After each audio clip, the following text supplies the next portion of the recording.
Kicks, elbows, knees. But these are only 6 of the 8 limbs. The kick is a fundamental strike in Muay Thai.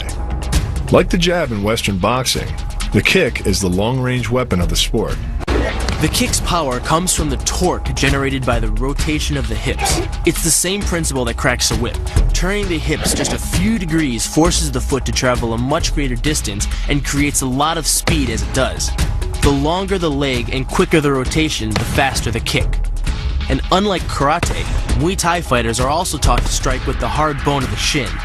A Muay Thai kick can generate roughly the same force as a baseball bat, enough to crack a rib or a leg.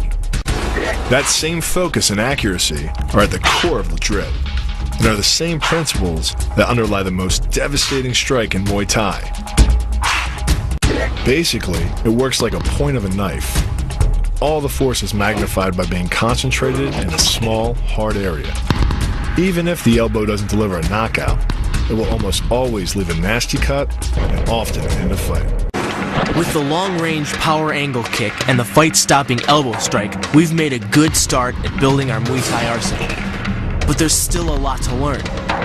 But the school could teach us another move to add to our arsenal. One that works seamlessly with weapons or without. The knee strike. Getting in close neutralizes the opponent's weapon advantage. Then, in the clinch, we bring the power of the knee to bear. Unlike the kick, which relies on rotation to create power, the knee gets its power from leverage. Pulling our opponent down as we drive the knee up can deliver up to 2.5 tons of force, enough to lift a car. It's not the arms, but the legs that drive our fists. Like a piston, the explosive power of the legs is capable of generating hundreds of pounds of force, all to a very vulnerable area, the soft underside of the opponent's jaw.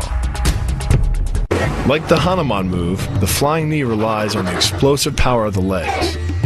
But rather than spread the power of our blow over 2 fists, it concentrates it into the spear point of the knee and combines it with the force of gravity. It's the equivalent of hitting our opponent in the chest with a sledgehammer. Kicks, elbows, knees. But these are only 6 of the 8 limbs.